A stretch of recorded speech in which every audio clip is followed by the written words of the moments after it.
Golden Thread, many of whom I have written about and collaborated with in my own scholarly and artistic work. But this is the first time I've ever actually gotten an opportunity to join the Golden Thread team for an event. So I'm really excited to be here. And today I am also delighted to welcome two amazing guests, Raeshma Razvi and Leila Buck. So I'm going to toss it over to them for some self-descriptions before we talk a little bit more about their work. Raeshma, Leila, do you want to jump on camera? Hi, everyone. Thanks, Zeina. It's great to be here today. My name is Raeshma Razvi. I use she, her pronouns, and I'm of Indian descent. I was born and raised outside of Chicago, Illinois, and now I am speaking to you today from Mohegan Pequot ancestral land in Connecticut. Hi, I'm Leila Buck. My pronouns are she, her. I'm a Lebanese American woman with pale olive skin and brown hair. I'm sitting in front of a white sort of cushioned background, some brown, some purple curtains, and a tatriz that says women can do anything, although you probably can't see that, but that was deliberate. I'm calling in from the land of the Munsee Lenape people, which is colonially known as Brooklyn, New York. And I just really appreciate, Zeina, your introduction. I wanted to just name Indigenous Direction and Groundwater Arts as two places I recommend checking out for some action. And obviously looking up the land you're on if you are not aware of what that is as a start. Thank you, Leila and Raeshma. So, Raeshma, this is the first time we're meeting, and Leila and I have known each other for a while. So, you can both explain maybe a little bit more about your work if you'd like to. But what I can offer now is that Raeshma is a producer of documentary media and community arts projects such as Shahrazad Squad, which we're here to talk about today, of which you are the creator and the director. And Leila is a writer and a performer and a facilitator and educator. I have personally written about your work as a storyteller, as well as your project American Dreams, which for folks who are watching this via the HowlRound archive, they can see our conversation with Tamala Woodard there. So thanks for hanging out today. How do you two know each other, and what else do you want to offer about some of the work that you've done, some of the work that you're doing? Well, we met during the course of this project. So what's one of the things I'm grateful for is the chance to meet the people I've met, including Layla. Yeah, absolutely. I don't have much to add to that. I just am really grateful. One of the part of how I got connected to this project is that Everin Odgkin, wonderful director, was commissioned by California Shakespeare Theater and reached out to me to co-write that commission, which is a response to 1001 Nights. And so that was how I came into the project, because the Shahrazad Squad is a parallel project to that, but I think began before. But we can talk more about that. But that's I also just wanted to name Everin as a big part of how I came into relationship with CalShakes and with Raeshma, which I'm very grateful for. And so the topic of the day then is going to be primarily around this project of Shahrazad Squad or Shahrazad Squad, and people will have heard both pronunciations of the name. But folks may not actually be familiar with some of the terminologies that we've used in the titles of the event. So the conversation today is called MENASA Women Save the Kingdom, which brings a smile to my face every time I read it. And then, that term might not be super familiar to folks, and it's a vast explanation, but maybe we could talk a little bit about what that term means, what other terms folks may have heard, and how that connects to the greater conversation on Shahrazad. Yeah, so should I take that one? Is that right, Raeshma? Okay. Yeah. So I feel like no matter what I say, I'm going to say something that will probably sit not right with somebody. So, just to acknowledge that the way we name ourselves is obviously a very important and sometimes very charged thing, particularly for historically oppressed and colonized communities. So welcoming those who are watching this to offer thoughts and share them, either if you join the squad or in another way. So MENASA refers to Middle Eastern, North African, and South Asian. And SWANASA refers to Southwest Asian, North African, and South Asian. Both are used to refer to the same vast swath of the world that generally corresponds to the characters and places that are focused on in 1001 Nights and the places and cultures in which those stories were originally told.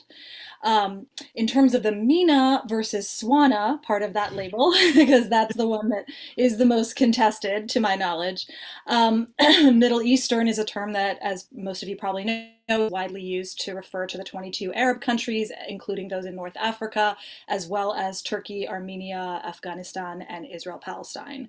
I am not a historical scholar on this, so I'm not going to pretend to give a definitive history here. But as I understand it, both from some history and from our communities, the term Middle East is geographically framed in relation to Europe and North America. And these parts of the world are only the middle of the East in relation to those places. So those terms have been used by Western and Northern European nations, and more recently the US, who settled and colonized and carved up those parts of the world for their profit and created and deepened many political and economic divisions and challenges that remain to this day, which is a whole other discussion. But that is in part why this term is problematic for many within our communities, but also still widely recognized, the most widely recognized term in many mainstream sort of dialogues. Southwest Asian refers to the same parts of the world for the most part and is preferred by many, I have noticed, particularly in their 20s, 30s, and activists working to shift from those colonial names.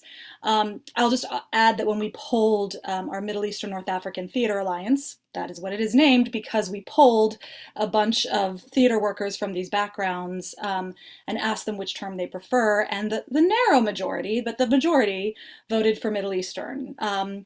So it's still something that we talk about a lot in our communities because for some, just seeing that term is alienating and makes them feel like this is not a group that understands my politics or how I relate to, how I name myself. I don't call myself Middle Eastern. And yet it is still also one that some also prefer. So open for dialogue and ongoing discussion. And in the meantime, we do a lot of MENASA/SWANASA in what we say. I'll just say in terms of the nights that was also one of the framings that Everin in particular, when he brought me on, was very clear that the one thing, he was very open to whatever we wanted to do together, but he really wanted the piece to focus on MENASA women, and that was sort of the framework and the term that he used. So just wanted to share that as well in terms of our process. Yeah. Something that I so appreciate about this context is the acknowledgement that the languages of social justice are always evolving, and those intersect with the languages we use to describe ourselves, and that is also a journey, and that language is here to support how we communicate with one another and communicate about ourselves and our identities. And so it should shift and flow with us and what feels right for us. And so you mentioned the project 1001 Nights, a retelling, which gets us into the container story that is the story of Shahrazad. And so Raeshma, what can you tell us about her and her narrative and what was intriguing and inspiring about that for you? Mm-hmm. Yeah, well, 1001 Nights is a collection of folk tales and moral stories and anecdotes and poetry collected over the course of, hundreds of years and compiled in different formats, but with origins in these MENASA/SWANASA lands that we're talking about. And the frame story, just to be brief, involves Shahrazad as the sort of lead in the frame story. She enters into the story when the king of the land, Shahryar, after having been cheated on by his wife, decides that all women are cruel and life is cruel, and the only way to handle the cruelty of women is to kill them. Logically. So right, exactly. What do I do about this? So he marries a different woman in the land every night and then kills her by the next morning. And his vizier, his right-hand man, is sort of instrumental in helping him and with this job. The vizier has two daughters, Shahrazad and Dunyazad or Dinarzad. And Shahrazad volunteers herself. She says, Dad, it's my turn. I'm going to go up there. And he doesn't want her to. And she says, well, I've got a plan. And so we see that she does go to the king that night. She calls for her sister to, kind of bid her goodbye and have one last time with her. And then her sister says, dear sister, tell me a story, one of your stories to kind of while away the night. And so she does. So Shahrazad starts telling a story, and the story doesn't finish by the end of that night. And so the king is interested. He's really, his interest is piqued. He wants to know what happens, right? Like we all do. And so he keeps her alive for one day.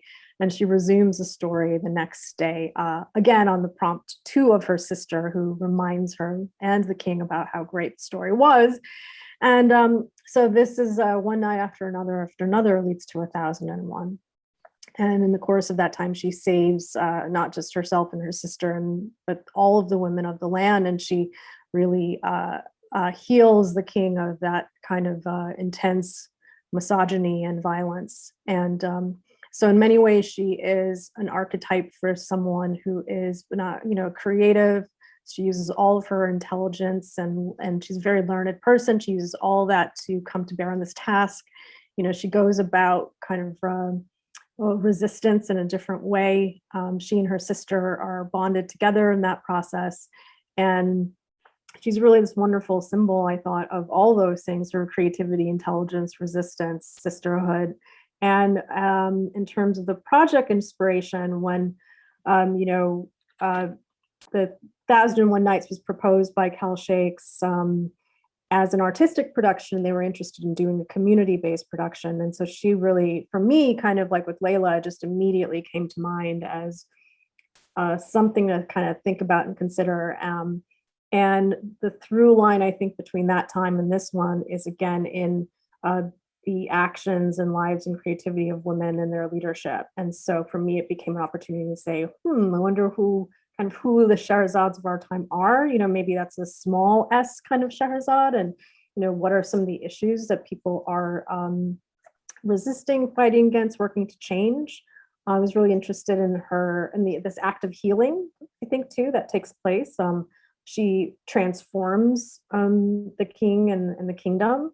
And so there's this transformative, healing, creative act. And those all just became kind of juicy things to think about in terms of connecting with people right now, today. I love what you offered about lowercase s Shahrazads, right? Because that immediately invites community into the conversation.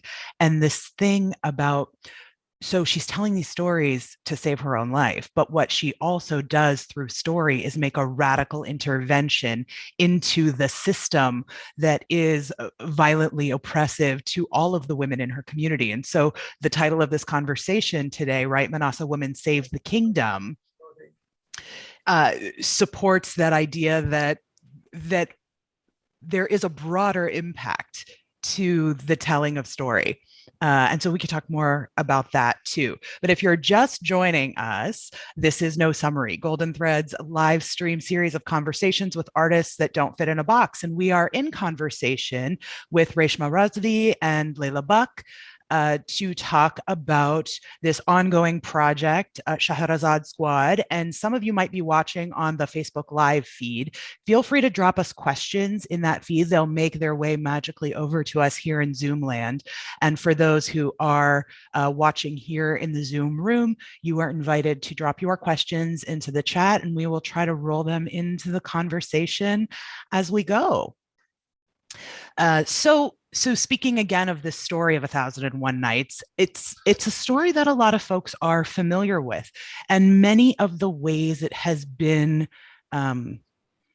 offered in pop culture, etc., are through what I'll just refer to as maybe an Anglo-centric white Western gaze or aesthetic, and that might have an influence on the way that the positioning of the subject of the story gets framed, gets told.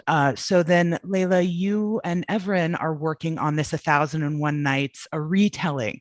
Are there a few things in there that have to do with like what is being retold in this project? Yeah, thank you. Well, I will say that it is still very much a work in progress. We paused our sort of workshopping and work because of the pandemic, and we're looking forward to restarting soon. And it's being also reworked even more because it's very much in response in part to the world that we live in. And so as that world changes and has changed pretty significantly in some ways since we began working on it, and even since we paused for the pandemic, we are continuing to figure out what does that mean and how does that change or shift the story or how we tell it. What I can say is that it's not an adaptation of the Nights. It's not an attempt to tell or retell any of the stories, really, or attempt to encapsulate them somehow. The retelling is in many ways about reclaiming sort of how these stories and how we tell them. And it's also in the journey that we started with, sort of both of us, really. I'll certainly speak for myself, but reckoning with an intense skepticism about even being asked to read, much less respond to the Nights, and sort of having a pretty strong response to the Orientalist history of how the stories were changed and published and used in Europe in particular to sort of fetishize and Orientalize that whole part of the world, and also by Arab scholars, some of them, and writers who were catering to European Orientalism and fetishization, right?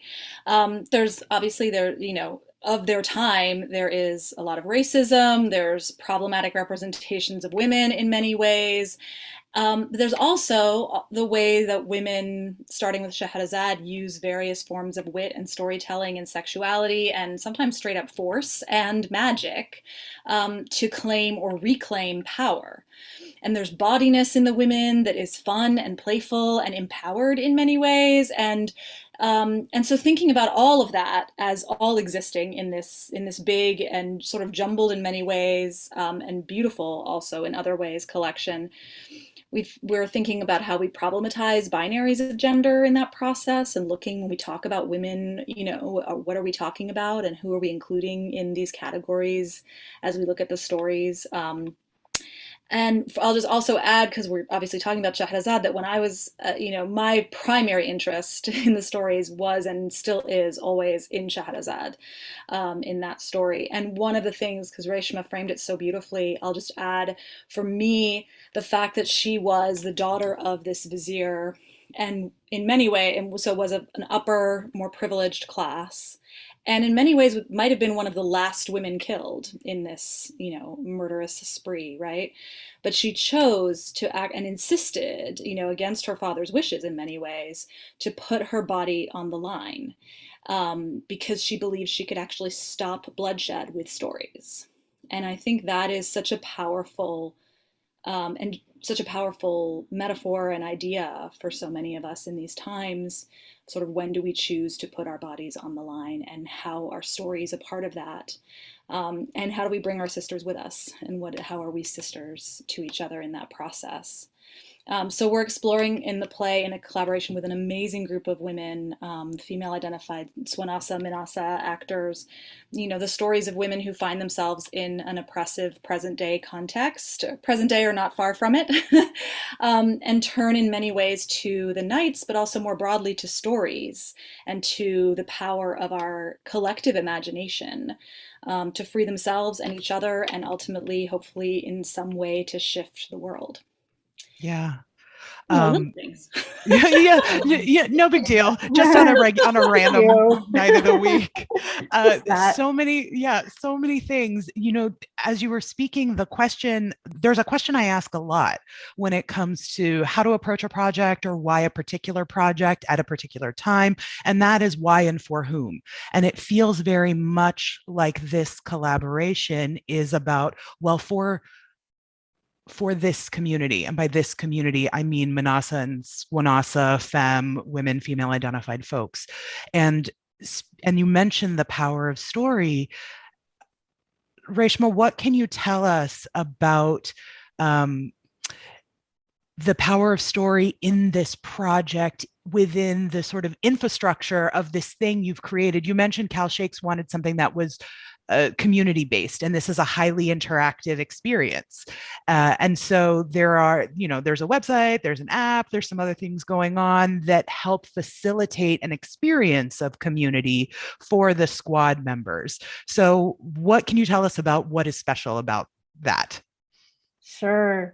Let me back up a little, maybe to because the project also has gone through various iterations and life, and I would want to say, to latch on to Layla talking about the play and the development. As she and Everin were working together, I would join some of those discussions sometimes as I was sort of convening this group of women, and we did talk quite a bit about some of the things that we were surfacing in these meetings with MENASA women or wanted to, and what they were thinking of in terms of the play. A couple of our early groups meetings in the Bay, we were invited into like a table reading of a draft of the play as well. And so we were really active in trying to think of how to link something that was this artistic development for the stage and for a broad audience, right? Broad theatrical audience. And this community based group that was, at that moment, it was sort of closed circles of MENASA women, but intersecting with this development of the play, and then potentially leading. Our original ideas were that our MENASA women would kind of collect or help collect stories from their communities in a sense. And so the early idea of this was called like the 1001 Stories Project, actually, because we're trying to think about how to kind of collect stories from the MENASA communities and bring some visibility to the communities in the Bay Area where the play was being held. And so, that shifted definitely. And then with COVID hitting, the work that we did internally that we were hoping to kind of make more and more public, leading to these joint discussions and after play discussions and all of that, ended up not happening when the play wasn't staged last summer. And so, so that's been a kind of a challenge. We've had to rethink kind of what we're doing. And so the virtual space became one answer in terms of thinking about how to continue some of that closeness and cohesiveness and also some privacy, actually, and what that would do for us. And so I think we're still really exploring that. It's still new. We're using a platform called Mighty Networks, which is, I think, a really kind of a lovely and elegant platform. And there's no advertising, and so it's very anti-Facebook in some ways. I find it easier to focus than when I kind of try and do group work on Facebook. And so I was looking for something that didn't kind of throw us right into the middle of social media world. And this was sort of a nice kind of happy medium. And so we're testing this out. So we're testing, again, a private group on this platform. And then the idea too is to record some interviews and stories with some of our members and then make pieces of those recordings available to the larger public. So there's, which I hope is a creative tension in the project, which is what is for us and an affinity and kind of protect it slightly, but then how do we amplify some of those thoughts and feelings and bits of stories and influence sort of the larger community's perspectives on MENASA women. Something that seems so key is that agency is a real part of this, that you are offering a say in how what we say gets used beyond what's happening within that curated space, which is, by the way, a fantastic space. So I'm brand new to to my time in the squad of like, I've been in the app for like a week. And it's so soothing as an experience, as opposed to overstimulating the way social media spaces can be. That was an immediate experience. And I also had this immediate experience of camaraderie without having to have had in conversations with anyone. There was just, it was sort of walking into a room and feeling understood without having to make an effort to try to be understood. And that felt like it laid the ground for relaxed, generative, whatever kinds of conversations. And there's a lot of things that that you have in mind, right, for the group to get to take on. So you mentioned things like story circles and virtual convenings and partnerships and podcasts and videos. There's the deck, the story deck that we'll get to talking about in a little bit. But what do you want to say about those other components of the experience or the plans or the goals for this project? Sure. I'll talk a little bit about the virtual and media stuff, and then I'll hand it to Layla to talk about some of our, hopefully our in-person gatherings. Yeah, so in the virtual space, what we hope to do is, and Zeina, it's so nice that you said that. Thank you for sharing your experience with it, because again, it is so new and we are testing out and we're not quite sure how it functions. But that was the idea, that, you know, some of the messages and posts could sort of stay there and they weren't just sort of like this constant refeeding and rehashing, and no one, you know, someone could find a message a week or two later and it was okay, you know. So I think in the space we're looking to both amplify some of the existing work MENASA leaders do. So one example is a member of the group, Denmo, who's also an actress and writer, and she is also a meditation teacher. And so through another initiative of hers, People's Meditation, we're just adding it as an event of ours. So like on Monday, you know, you can attend her meditation session. And so those kinds of cross sections are interesting to me, where we can take the work that the MENASA women are doing and kind of offer that leadership in the space. Layla and I are talking about doing a comfort cafe idea, so where people just can drop in very loosely and kind of share some of the challenges that they're having that week, something that's comforting that week, start there. And then also we're going to talk about the conversation cards. There are 6 themes to that. And so we're going to activate one theme every 2 months in the space. And so use some of those prompts in conversation, but then have some story circles around those themes as well. And then lastly, we do a one-on-one conversation series. And right now that's me interviewing women in the space and women we're bringing into the space. And we are taking, right now internally, other members can be part of that discussion, and it's private right now, but then we take those interviews and we include some of them on YouTube. And right now we're working with another member who is editing some sections for Instagram and for Facebook as well. And so we're trying to find ways to amplify, again, some of these things being said in that private space and kind of pushing them out there, and also just sort of encouraging some folks to join us. A podcast series may come of that, in the conversation series, and also with some funding that we have now from Doris Duke Foundation, I propose interviewing my sisters. I have 3 sisters, so that for me, a lot of inspiration is the sisterhood thing is both really personal to me. And so it's starting an exploration of place. So I'm calling it Sister Cities, and the sisters I have are in Oakland and Cleveland and Chicago.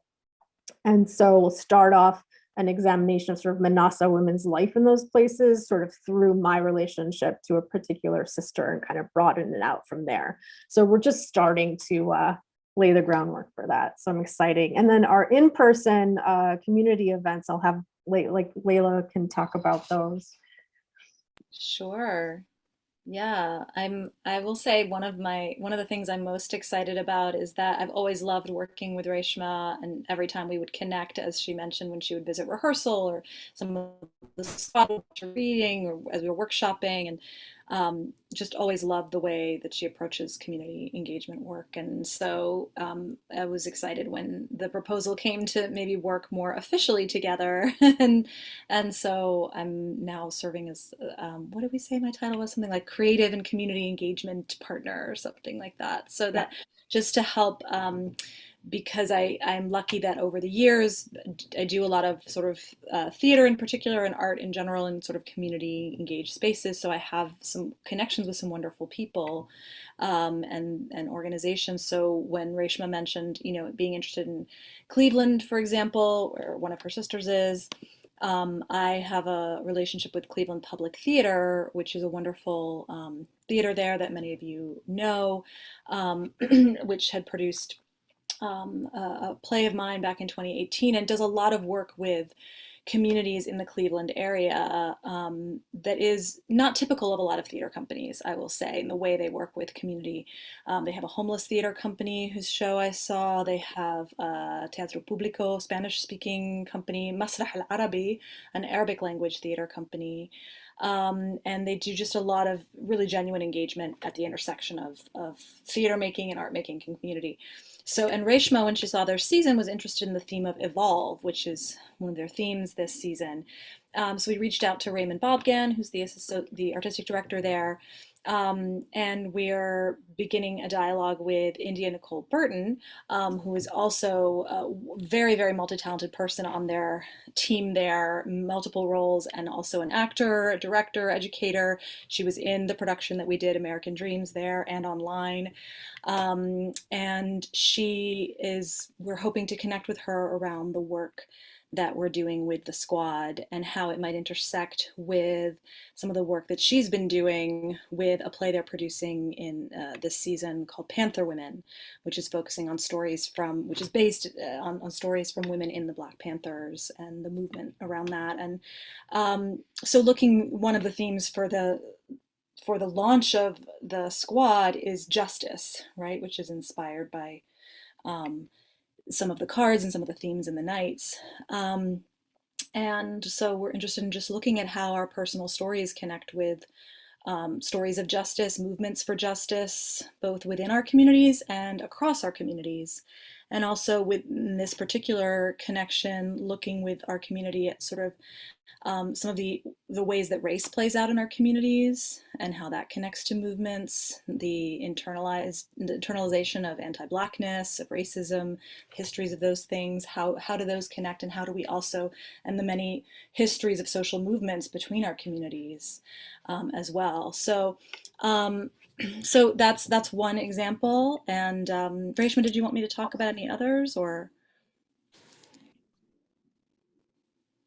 Oh, you're still muted. Thank you. Maybe Detroit. I mean, we're looking at Detroit and Chicago as well.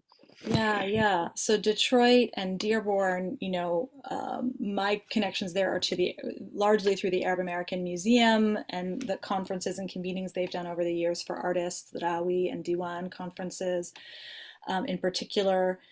And so reaching out to them and seeing how we might work, because Reshma, not always, but focuses a lot on how can we work with existing institutions and existing communities and sort of be supporting and amplifying what's already happening in a community rather than parachuting in there, right? And so looking at what the museum and Access, which is a wonderful social service organization that runs the museum basically there, are doing. As well as some folks that I know at UMichigan who are working with Arab American studies and feminist and gender studies and some of those intersections as well. And obviously Dearborn is is the center of the Arab community and the Arab American community in terms of numbers. And so looking at that also as a place where we might engage. And that's just in the beginning stages as well. Chicago, I think we have a couple of partnerships there. I know we're going to reach out to Silk Road Rising and And we haven't talked as much about Chicago, so we'll come back to that. But conversations have been going on for quite a while, and in a variety of different kinds of ways. And I think maybe I understand that that pieces of these conversations have inspired some of the content that has made its way into the story deck. Is that right?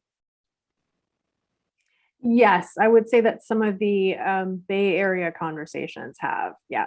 Yeah, so then let's talk about the story deck. What can you tell us a little bit while we're getting some slides pulled up so we can show some samples of what folks can expect to see? And it's a hard copy, tangible deck, yeah?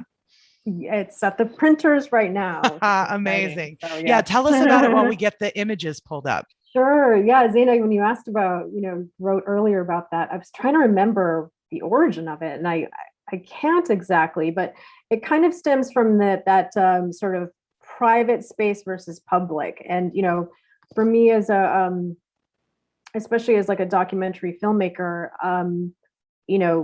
being drawn to people and collecting stories, all that's very sort of natural in some ways, but it's also sort of like to whose benefit.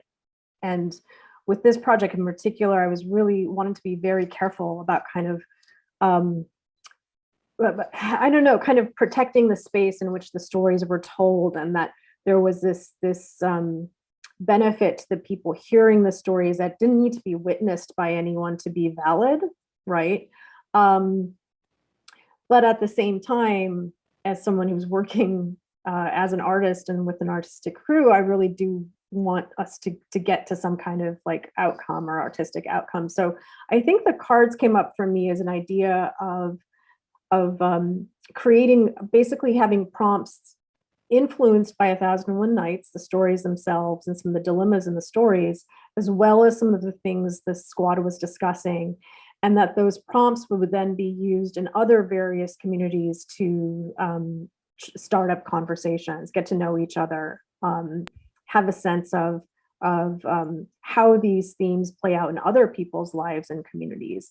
And I saw the cards actually as being used, in fact, at the Bruns Theater itself. So, CalShakes has this beautiful outdoor theater, and there's picnic tables outside, and people come and have dinner there before the show, as I have done. And so I just thought, oh, wouldn't it be cool if we could just hand these decks out to people at the picnic tables, and they can kind of intersect with this material before they see the play, right? Are they going to deck when they come back? And so it had to be kind of a sort of an all ages, and it was not, say, MENASA specific. I had to really think about making those prompts sort of general enough, and yet with the themes relate to the squad's journeys, as well as some of the things that happened in the stories. So as I thought of that, I read the book, and I read 1001 Nights, and I just would try to distill some of the incidents and moments that happened. So, if in the story, like the king of Egypt is venturing with his daughter and son to, Damascus.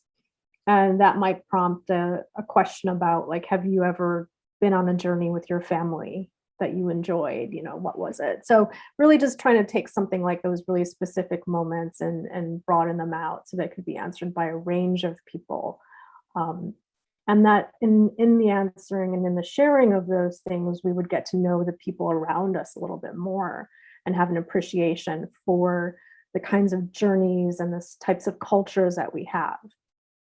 Yeah, so this is, so we're looking now at some of these kinds of questions that you're talking about. And so what we've been looking at, the slides that have been scrolling through are just some samples of the art that is it on the back side of the cards, and then there's a side that has the question, like a traditional card deck? Yes, right. So they're tarot-sized cards. And the artist is Parisa Parnian of Savage Muse, who's amazing. And again, grateful so much to the project for kind of bringing us together to work on this. And she's a designer based in LA, also does a lot of wonderful culinary community events. Like, she's in Mexico right now doing these like pop-up Persian Mexican dining experiences. Like, pretty wonderful.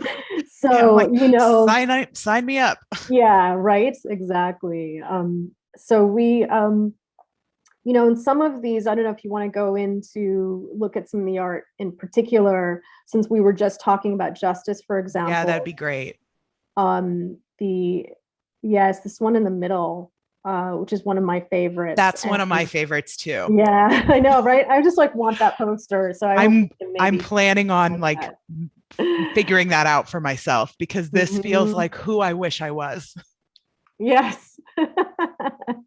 Yeah, exactly. And this also was really influenced by Layla and Evren's treatment of the writing of the play, because there's this, Layla, is it okay to say, kind of like a the waiting room?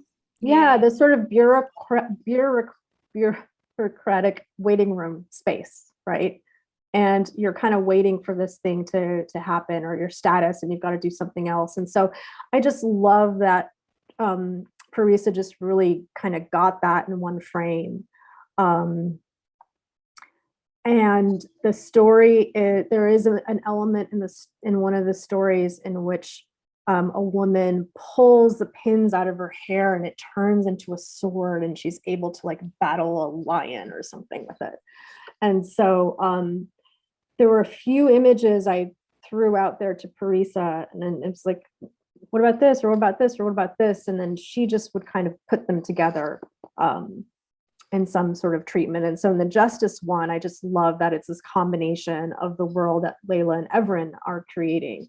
And it's got these couple of really specific references to the stories in the 1001 Nights, and also, the contemporary dress. And then I don't know if you could actually go back to that image for a second. I can't see it at the moment. There we go. And then the words that she's writing, they're sort of about like love and justice, etc., in like Arabic. And then there's a sort of computer image of, people that she's corresponding with, and the mascara, which is a great touch. I love that. The other hand, you've got to keep those eyes looking bright when you're taking on some big things in life. But part of what's so delightful about these is the juxtaposition of styles and how incredibly contemporary they feel. And so what this story that is however many ages old that engaging with that does not necessarily root this community ourselves in an aesthetic past, that it is about an ever evolving aesthetic in the present, and what are the conversations about what we come from and who we are now, and how those continue to evolve. So I think these are fantastic. And since we happen to have a few minutes, maybe we could engage a little bit with some of the story cards. And we have some folks here in the Zoom room. And so maybe what we could do with a little bit of the time we have left is invite our audience to anyone who feels like participating in our Zoom room. We could invite you to turn your camera on. You can leave your microphone off for the time being. And we'll just sort of take a volunteer who's maybe interested in answering one of these questions and telling us a little bit of a story about where you come from, or whatever is inspired by one of these cards. So so if you think you might want to share a story with us, you can go ahead and reveal yourself. And I've got my cards pulled up so I can go ahead and ask the questions. And so we can leave the screen share view and go back to the people faces view. And then I can just go ahead and ask the questions to Raeshma, to Layla, to anybody who might want to volunteer. So I'll start with one of my favorites. I pulled, of course, all of my favorite questions, but I'll offer this one. If beauty is in the eye of the beholder, what do you find beautiful? So this could go to either of you. And if you can, you reveal your face to us if you would like to share on camera. And if you're watching on Facebook Live, feel free to drop your answer to this question in the thread. I think, Raeshma, we're going to work out, we haven't figured out the logistics yet, how to give away a few free story decks to our participants in the Zoom as well as on Facebook Live today. So we'll get that all sorted. I'll tell you what my initial response was to this question. Mine was kindness. In the many ways that it finds itself in the world that are unexpected, it's something that I always experience as tremendously beautiful. Yeah, for me, it's generosity, it's nature. Love the faces of my nieces and nephews kind of visually come to mind as well. And then it looks like we have a volunteer. So you can go ahead and pop your camera on and your microphone on. Is it Michaela? I see a raised hand.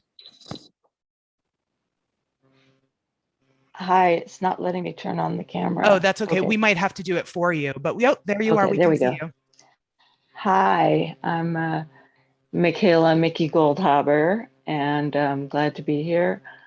I would say the flowers in our garden that my mother planted and that are perennial and come back every year and are like my conversation with her. I get so excited as each one of them comes up, and I wait for it, and it comes up and the flowers are beautiful and I feel my mom's presence, and that's really beautiful. Oh, thank you so much for sharing that. that hits me right here. Yeah. Oh, I know there's some love for you, Michaela, coming up in our chat. We don't know if folks watching the live stream can see that, but we've got some hearts and some other things coming up for you in the chat. Thank you so much for sharing your beautiful story with us. Thank you. The decks are so beautiful. Thank you.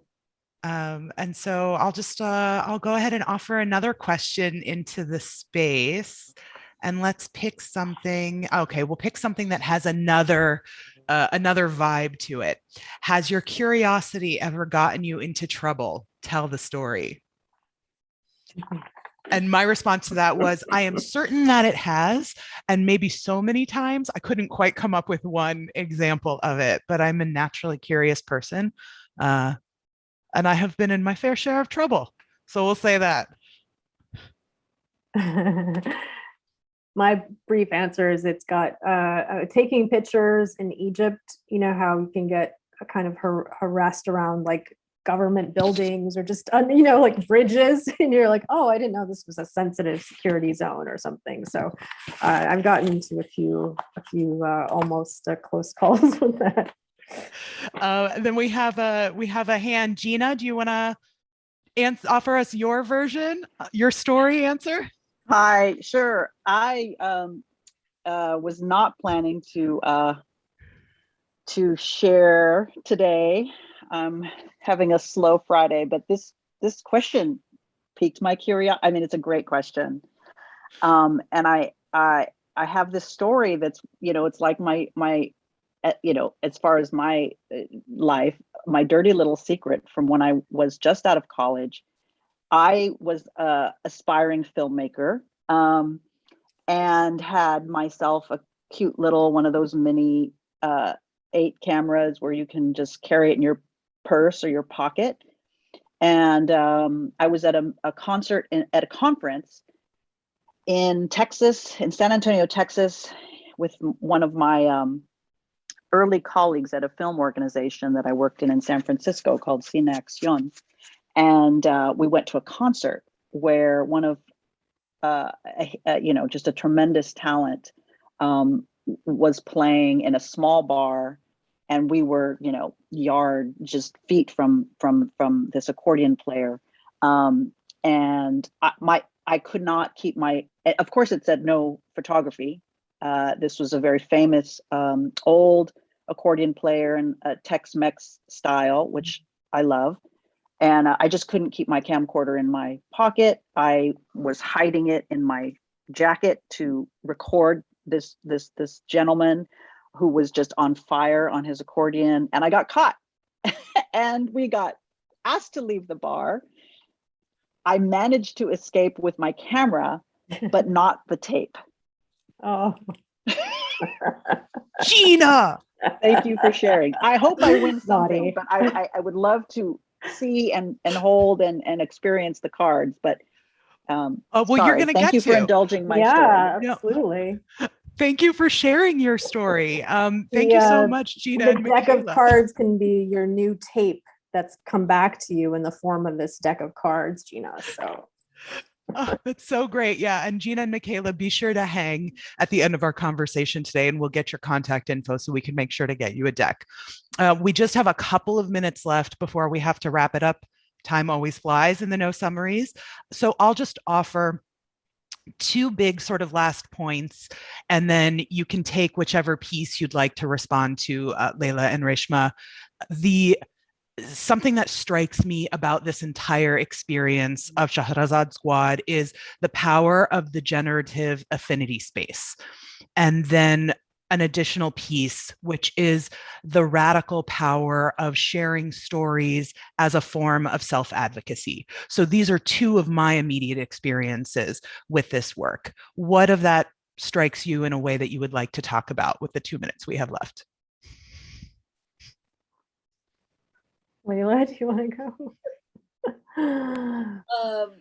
I mean, I will say that in terms of the radical advocacy, just the power of stories to shape things has been something that for me is a driving force. So, and I think sometimes, it happens in personal ways. It happens in the connections we just felt with people, even in this sort of, Zoom online space, right? How they connect us to each other. And also, I grew up between cultures and, for me, the story is like living in Baghdad during the Iran-Iraq War because my father was a US diplomat posted there when we were supporting Saddam as the lesser of two evils. My mom is Lebanese Arab. And 2 years later, watching my country, the same country that sent me there to support Saddam, bombing that same country that they had sent us to because the story had changed. Mm-hmm. And I think that really shaped for me that and other stories of sort of language that could or could not be used around Rwanda, like not being able to use the word genocide in the government because then we'd have to do something. And just thinking about the power of words and story and how they shape what we're willing to ignore, what we support, who we send aid to and who we bomb, who we humanize, dehumanize, murder. These things really are, who we stand for and against in so many ways, to me, comes from the stories we tell and receive about each other and about ourselves. So I'm just fascinated by how those choices shape us, as people and communities. And I love how this project connects us around story and uses those cards. I mean, some of those questions that Raeshma has pulled from the stories are so deeply powerful in just engaging us with questions that span whole worlds, whole different life experiences and continents and all kinds of groups of people. So that's what I'm thinking about. Choices and stories. And last word, Raeshma, just have less than a minute, I know. Yeah, well, just quickly, the project evolved kind of at the end of this sort of Trump era, administration. And so I want to say that was, I think, the importance of affinity spaces for me was a lot about healing and being in a place where we were safe to share our various narratives, and that a lot of us were really kind of burnt out and angry and just needed recharging, and so I really am looking at the affinity space as a place where we can recharge and reframe and like give each other love and energy, because the fight's not over by any means. The second piece, I think, is ancestral stories. I've been really interested in that, and it's been fascinating to me. It wasn't originally something I thought would come out in the project, but now it's become a very big piece, and how our ancestral stories and lineages, there's a lot there that we can relate to in each other, and like having a space to share those things outside of kind of either a family or professional context has been really great. And then like 1001 Nights, there's all these stories are embedded. There's never one complete thing. It just keeps going often, and I think there's that similar quality in the group and with us, is like there's a lot of embedded storytelling, and having a space to do that doesn't just privilege this kind of consumer created story type of thing process is really lovely to be part of. So we're out of time, but if people want to continue having this conversation with us, because we're just getting started, they should go to Shahrazad Squad. And I'm saying it that way because that's how this version is spelled. SHAHRAZADSQUAD.org.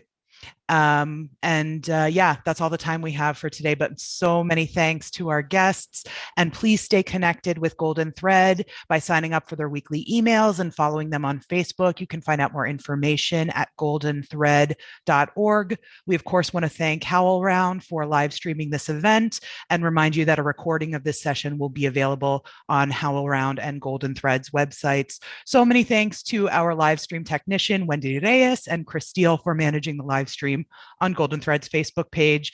And many thanks to all of you for joining us today. Wish we had more time. Goodbye. Thank you. Thank you so much.